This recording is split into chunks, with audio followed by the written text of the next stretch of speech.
E vamos abrir o nosso Vitrine Revista de hoje falando sobre amar quem nós somos, do jeitinho que nós somos, viu, gente? Aproveitando já esse gancho também do janeiro, né, branco, para falar da saúde mental. E a gente fala muito, né, que a gente precisa amar do jeito que a gente é, aceitar pra gente ser feliz, isso é verdade, mas nem sempre é o que é uma tarefa fácil. Para falar mais sobre esse assunto, eu recebo a nossa super psicóloga Monique Farber.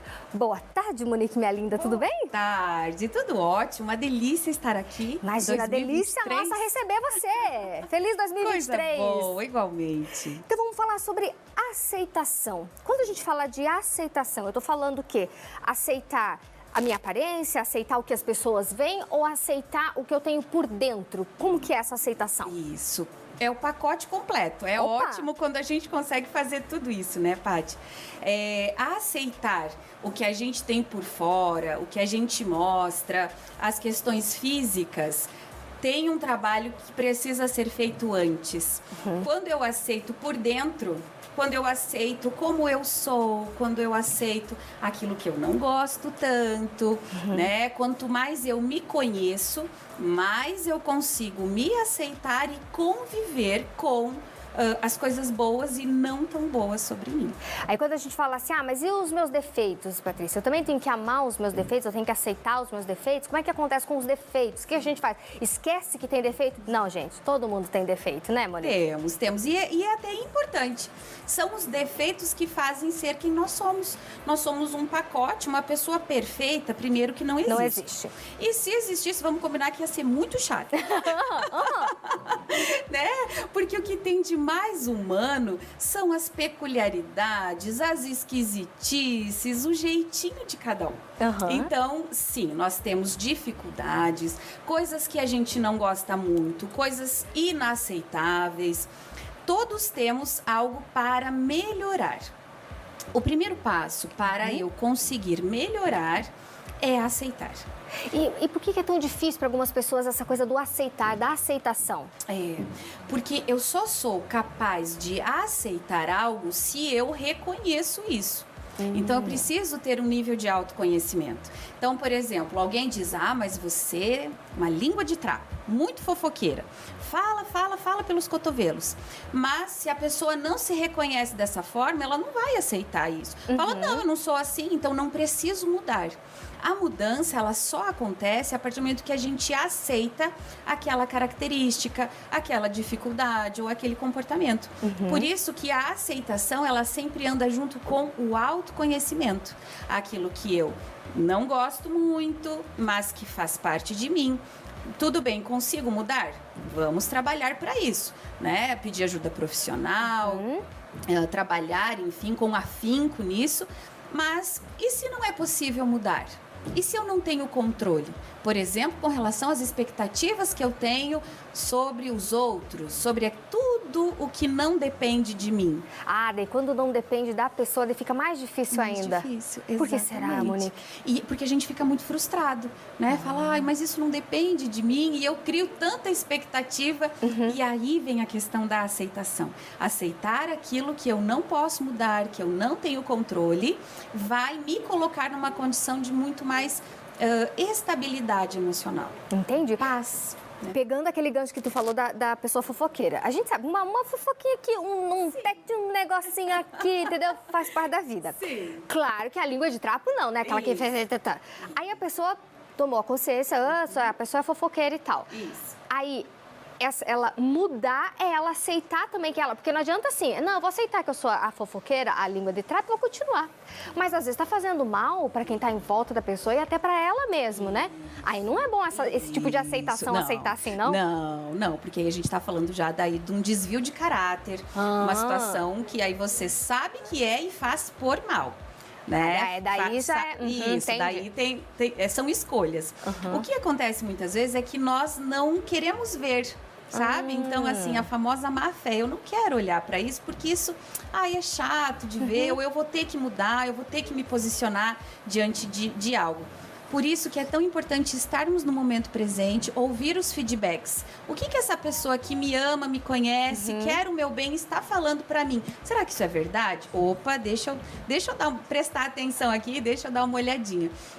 Quanto mais eu me conheço, mais eu consigo aceitar que tem coisas que eu vou conseguir mudar e outras que eu terei mais dificuldade. E não tem aquela coisa, não, mas eu nasci assim, eu cresci assim, a síndrome da Gabriela, né? Isso, tem que trabalhar essa síndrome da Gabriela também. Nós não estamos prontos e nunca estaremos, porque a vida acontece todos os dias e todos os dias nós estaremos aprendendo. Né? Nós não estamos prontos, nunca. E que bom! Que bom que a gente tem que aprender todo dia. Mas senão, daí o que é, né? A vida é isso, a gente aprender todo dia, a gente errar, a gente cair, a gente levantar, a gente sorrir e assim vai. O que a gente pede sempre é que tenhamos mais sorrisos do que lágrimas, né? Isso, exatamente. Mas as lágrimas também acontecem. Fazem parte, são importantes, né? E como que a gente pode tratar disso em família, dessa questão da aceitação? Porque cada vez mais nós temos pais conectados, que estão antenados nesses temas, né? Principalmente, vem uma leva legal, assim, de pessoas que falam bastante sobre temas de saúde mental, principalmente nessa nossa nova era. Mas como falar com a família, com os filhos, sobre essa questão de aceitação? Porque, às vezes, os filhos já começam desde cedo, né, com esses problemas de, não queria ser assim, ou, né, não gosto disso ou daquilo. E os pais, como que eles podem ajudar? Quando nós pensamos na relação pais e filhos, a gente está falando de aprendizagem e o que arrasta é o exemplo. Então, por isso que é tão difícil ser mãe, ser pai, ser educador, um adulto responsável. Porque muito mais do que nós falamos para os nossos filhos, é o que nossos filhos veem. Então, assim, como eu vou falar de autoestima e falar, meu filho, se aceite, se ame, goste de quem você é, se eu, enquanto mãe, estou sempre reclamando da minha aparência, da minha vida, do meu trabalho, estou insatisfeita. Então, a criança, o adolescente, ele percebe muito mais do que o discurso. Então, é por isso que quando a gente fala de criança, a gente volta o olhar para o adulto, né? Então, a melhor resposta, o melhor caminho é o exemplo. Entendi. A responsabilidade nossa enquanto adultos. Com certeza, né? Colocar uma vida no mundo requer as suas responsabilidades. Então, papais, mamães, adultos responsáveis que nos assistem nesse momento, toma lá como exemplo, né? Se você às vezes está reclamando muito, né, de alguma coisa e está vendo que a sua criança também está sendo afetada por isso, pensa, autoconhecimento é tudo. A gente fala bastante sobre esse autoconhecimento. E tem muitas pessoas também, Monique, que às vezes elas até, vamos dizer assim, elas aceitam os defeitos, tentam mudar, mas elas não conseguem aceitar as próprias qualidades. Por quê? Isso, perfeito esse ponto. E olha que atendo muitos casos assim na clínica também, com dificuldade da pessoa reconhecer o que ela tem de bom, porque ela tem um ideal e ela acredita que ela nunca vai chegar nesse ideal. Então ela estuda muito, tira uma nota 9 na prova e ela sai insatisfeita porque ela queria o 10. Ou então, ela tira o 10, mas ela já fica pensando na próxima prova. Então, a idealização eu tenho um patamar alto na minha cabeça, eu tenho algo pronto e acabado, idealizado, e tudo que não for o que está ali idealizado, eu vou sofrer. E aí é muito aí sofre mesmo. Porque a vida não é assim. Não é só 10. A vida é feita de... A gente não tá assim sempre maquiadinha, bonitinha. Menina, bom se fosse, né? Acordar assim, imagina que beleza. Que beleza, né? Mas assim, a gente tem todas as dificuldades físicas, psicológicas, de saúde, de relacionamento, todos. Então, a gente precisa aceitar, porque essa é a vida. Quando eu consigo aceitar o que não é tão bom, eu consigo aceitar a realidade positiva. Isso, olha só, gente. Quando eu estava lendo sobre esse assunto, eu falei, nossa, mas dificuldade em aceitar que você é bom em algumas coisas, mas você quer ser melhor ainda em determinadas coisas. Eu acho que é difícil uma pessoa que vive nesse... E como que é daí para conversar, para fazer essa pessoa enxergar que tudo bem se ela tirar um 8, não vai fazer ela uma pessoa pior ou melhor que outras pessoas, Monique? A psicoterapia pode ser uma ferramenta de autoconhecimento, de autoaceitação. E o que a gente vai precisar olhar, geralmente nesses casos, é o medo da responsabilidade. Porque quando eu digo que eu sou boa, eu consegui. Olha, eu me propus a tirar essa nota nessa prova e eu consegui. Eu assumo a responsabilidade de ter feito isso. Se eu digo, mas não foi tão bom quanto eu gostaria, as outras pessoas não têm tantas expectativas sobre mim. Então, muito mais do que o medo do fracasso, muitas pessoas têm medo do sucesso. Veja que chega a ser engraçado, né? Porque as pessoas, elas buscam o sucesso, elas querem o sucesso, mas elas têm medo do sucesso. E muitas pessoas também têm medo da aceitação do outro. Isso, do olhar do outro. Com certeza. Porque uma pessoa que está, vamos pensar no sucesso, e o sucesso aqui seja ter um relacionamento feliz, né? Em qualquer âmbito. Você vai precisar arcar com esse sucesso. E aí você vai ter que deixar de se vitimizar. Porque muitas vezes a posição de vítima é muito confortável, porque as pessoas não têm expectativas com relação àquela vítima. Fala, eu não consigo, meu trabalho é ruim, tá tudo difícil, o ano tá começando e tá tudo muito difícil. As pessoas sentem pena, né, auxiliam, etc. Não estou dizendo que a gente não possa se sentir assim. Mas ter uma postura sempre de vitimismo não nos faz nos responsabilizar por aquilo que temos de bom. Porque ninguém é só vítima. Né? Nós temos coisas boas e não tão boas. A gente precisa ser o quê? Protagonista da nossa própria vida. Muitas pessoas, elas estão vivendo como coadjuvantes na própria vida, Paty, Monique. Exatamente, exatamente. Porque daí tem o peso da responsabilidade de falar, sim, eu fiz. Mas isso foi diferente do que a família esperava que você fizesse. Mas você fez. Então, a pessoa que assume o sucesso, ela está na berlinda. Ela assume, ela mostra a autenticidade, na verdade, ela tem um preço. O filósofo Sartre vai dizer que o preço da autenticidade é a angústia de ser.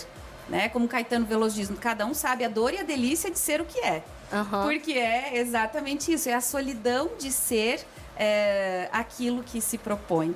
Mas também a alegria de saber, não, eu estou com a minha consciência feliz porque eu estou fazendo aquilo que eu acredito. Ai, que lindo, viu? Aí aqui, ó, eu tenho aqui 3 tipos de aceitação. Eu gostaria que você explicasse um pouquinho mais sobre elas. Aceitação da vida, aceitação de si, aceitação das pessoas. Ótimo. Da vida, de si e das pessoas. Nós vamos pensar, a mais importante ou a principal é a aceitação de si. Quando eu consigo entender quem eu sou e consigo aceitar quem eu sou, que eu faço parte de uma biodiversidade, que eu estou nesse mundo, que eu não estou sozinha, que eu tenho deveres, responsabilidades, mas também direitos, e, enfim. Quando eu consigo entender quem eu sou, se a gente pensar na humildade, humus, que vem de terra, né? Então, assim, as coisas boas, a fertilidade da terra, mas também que somos pó. Então, uma pessoa humilde não é uma pessoa que se acha, é uma pessoa que sabe do seu valor, mas também reconhece que é comum, é como qualquer outro ser humano. Quando eu reconheço as minhas potencialidades e as minhas dificuldades, eu consigo aceitar a minha condição, a minha vida, e a minha relação com os outros vai ficar melhor. Por isso, eu também vou conseguir aceitar que o outro é diferente de mim. Não terei expectativas de querer mudar as pessoas nas minhas relações. Com certeza. Isso acho que é uma chave muito boa. Não querer mudar o outro. Aceitar também o outro da forma que ele é e não criar expectativas. Porque é diferente, porque é livre, porque é único. Isso é tão importante, gente. Porque a gente já vive num mundo tão cheio de coisa. Faça isso, compre aquilo e tal. E as redes sociais potencializaram muito essas questões, né, Monique? Esses formatos, essas formas. Esse tipo de cabelo, esse tipo de corpo, esse tipo de currículo, esse tipo de ser mãe, ser pai, ser filho. E, na verdade, nós somos pessoas únicas, livres. Quanto mais eu me aceito minha liberdade, menos eu vou querer mudar o outro, porque eu aceito que o outro é livre também. E eu vejo um movimento grande que vem crescendo na questão das redes sociais, de pessoas anônimas que estão mostrando a vida delas, como ela é, sem filtro, lavando isso, limpando aquilo. E as pessoas, tem chamado a atenção das pessoas, né? Sim, muito legal. Porque aproxima de quem está do outro lado, porque a vida não é só... A gente vê muita blogueira, né? Viagem, de iate e não sei o quê. Claro que é legal sonhar também, né? Mas a vida não é só isso. Não é só isso, com certeza. A vida como ela é. Hashtag a vida como ela é. Que esse possa ser uma hashtag desse ano de 2023 que está começando, se a gente pensar em saúde mental. Porque senão eu vou ficar, né? E se a gente pensar do ponto de vista das demandas clínicas, a frustração por... mas a minha vida é entediante, é trivial, não tem tantas coisas legais como a blogueira, como o artista, como não sei o quê. Nossa, o meu feed aqui das redes sociais parece que todo mundo viajou, todo mundo ficou feliz nesse fim de ano, só eu que não viajei. Eu ouvi muito isso. E, na verdade, não é bem assim, né? Todas as famílias têm dificuldades, todas as pessoas têm problemas, todos nós temos dias bons e não tão bons. É isso aí, gente. Pega essa chave do sucesso, viu? Minha linda Monique, obrigada pela tua presença hoje aqui no nosso Vitrine, viu? Abrindo a nossa semana, nossa segundona. Obrigada, é sempre Passa seu Instagram, que eu sei que lá tem muito conteúdo legal para quem quiser acessar, te seguir também, vai lá. Quem quiser, @psi_Monique Farber. Até uma próxima, dá um beijo lá na tua princesa, tá? Até uma próxima, obrigada. Um beijo para você. Obrigadão.